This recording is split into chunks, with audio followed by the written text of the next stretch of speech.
নমস্কার, চলে এসেছি আমরা আজকে আরেকটা গ্রন্থ নিয়ে। সেটা হচ্ছে যোগশাস্ত্র, যার নাম ঘেরণ্ড সংহিতা। রসিকমোহন চট্টোপাধ্যায় সম্পাদিত নবভারত পাবলিশার্স, ১৬৫ পৃষ্ঠা, ২৫ MB। ঘেরণ্ড সংহিতা কি আছে যোগশাস্ত্রের মধ্যে? আমাদের কিন্তু গুরুত্বপূর্ণ যোগশাস্ত্রগুলো এবং প্রামাণ্য যোগশাস্ত্রগুলোর মধ্যে ঘেরণ্ড সংহিতা অন্যতম। মহামুনি, এই যে এখানে উল্লেখই করা হচ্ছে, মহামুনি ঘেরণ্ডের নিকট হতে এই জিনিসগুলো এসেছে।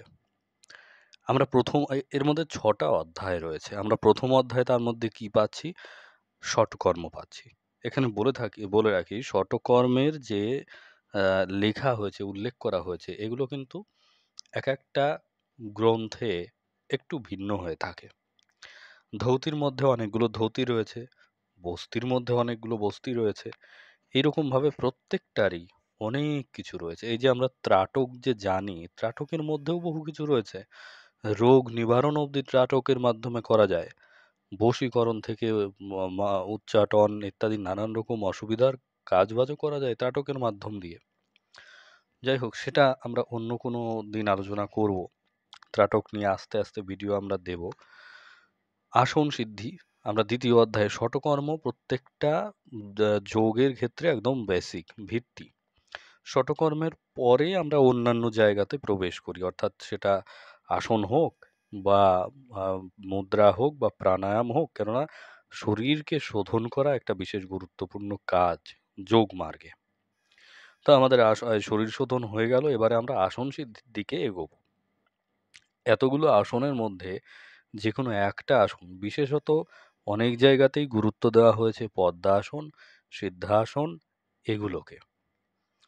এইগুলো যদি সিদ্ধ করা যায়, আর অন্য কোনোগুলোর দরকার পড়ে না। এই যে আমাদের শরীর স্বাস্থ্যকে ঠিক রাখার জন্য এই সমস্ত আসন কিন্তু গুরুত্বপূর্ণ ভূমিকা রাখছে। এবং প্রতিটি আসনেরই আমাদের সবসময় মনে রাখতে হবে, যোগমার্গের যে আসনগুলো, এগুলো কিন্তু ক্লেশদায়ক নয়। অর্থাৎ পাশ্চাত্য যৌগিক ব্যায়াম সেন্টারগুলো এখন যেরকমভাবে এগোচ্ছে, মানে হাড়গোড় বাঁকিয়ে দেওয়ার মতো অবস্থা, যোগ কিন্তু সেরকম অবস্থার জন্য তৈরি হয়নি। পরমাত্মার সঙ্গে জীবাত্মার মিলনের জন্য যোগ তৈরি হয়েছে, যোগের আবিষ্কার হয়েছে। এই আসনগুলোও কিন্তু সেইরূপ আপনাকে আরাম প্রদান করবে।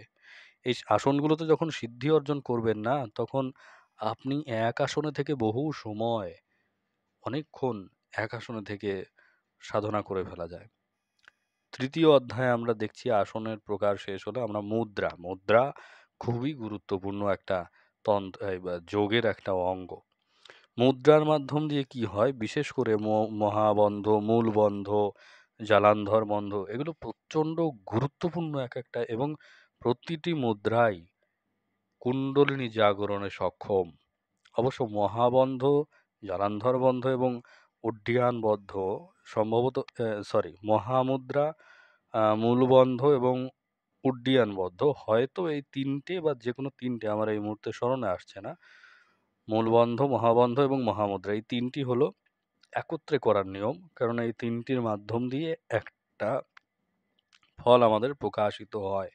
তাই যে কোনো একটাকে বাদ দিয়ে অন্য দুটো করা, বা দুটোকে বাদ দিয়ে একটা করা, এরমভাবে করলে চলবে না। প্রত্যেকটা জিনিসেরই একটা নিয়ম রয়েছে। এ তো গেল আমাদের মুদ্রা। এবারে প্রত্যাহার। আমরা জানি অষ্টাঙ্গ যোগ, যম, নিয়ম, আসন, প্রাণায়াম, প্রত্যাহার। আসন গেল, আমাদের মুদ্রা যাচ্ছে। এবার আমরা প্রত্যাহারে গমন করব।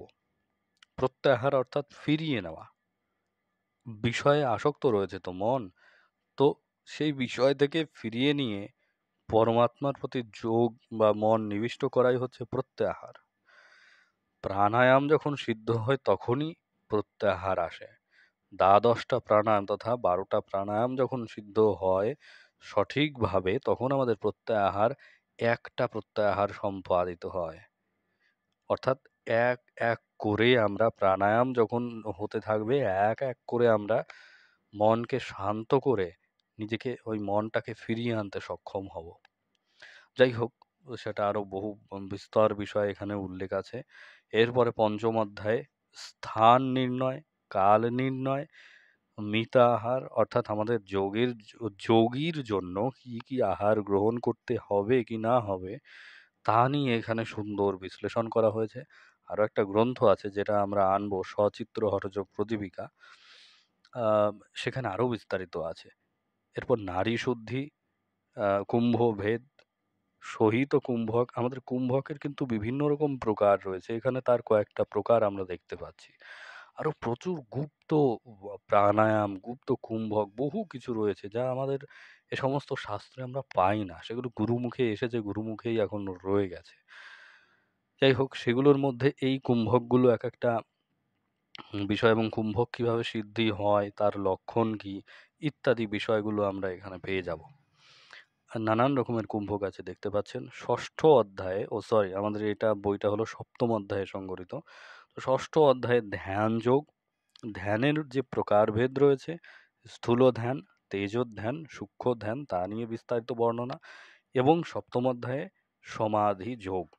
এখানে আমরা জানি সবিকল্প এবং নির্বিকল্প সমাধির কথা, এখানে আরও বিভক্ত করে 6 প্রকার সমাধিকে উল্লেখ করা হয়েছে এবং তার বিশ্লেষণ এখানে করা হয়েছে সুন্দর মতো। আমরা যদি বইয়ের ভেতরের দিকে যাই, প্রথম দিকে অনেকটা ভূমিকা অংশ রয়েছে। ভূমিকা অংশ প্রত্যেকটা পুস্তকের জন্য অত্যন্ত গুরুত্বপূর্ণ, জানেন তো? ভূমি অর্থাৎ মাটি, অর্থাৎ যেটার উপর দাঁড়িয়ে রয়েছে এই গ্রন্থটা, সেটা সম্পর্কে জানা অত্যন্ত গুরুত্বপূর্ণ। এটা হচ্ছে সেই ভূমিকা অংশটা চলে যাওয়ার পরে এই যে এখান থেকে শুরু হচ্ছে প্রথম অধ্যায়। প্রথম দিকে আমাদের শ্লোকগুলো দেওয়া আছে সংস্কৃততে, এবং তারপরে এই শ্লোকের অর্থ এখানে সুন্দর মতো দেওয়া আছে। বই পড়তে কোনো অসুবিধা হবে না, সুন্দর লেখা, এবং জুম করলেও বেশ সুন্দর মতোই এখানে পড়া যায়, কোনো অসুবিধা নেই। তো এরমভাবে একদম শেষের দিকে আমরা চলে যাই, প্রায় শেষ। এই এই হচ্ছে সপ্তম অধ্যায় 155 গ্রন্থ সমাপ্ত। আর শেষ, এই হচ্ছে শেষের পেজ। যাই হোক, বইটা নিতে হলে আমাদের হোয়াটসঅ্যাপ নম্বরে যোগাযোগ করবেন, ডিসক্রিপশন বক্সে দেওয়া আছে। সবাই সুস্থ থাকবেন, ভালো থাকবেন, ধন্যবাদ।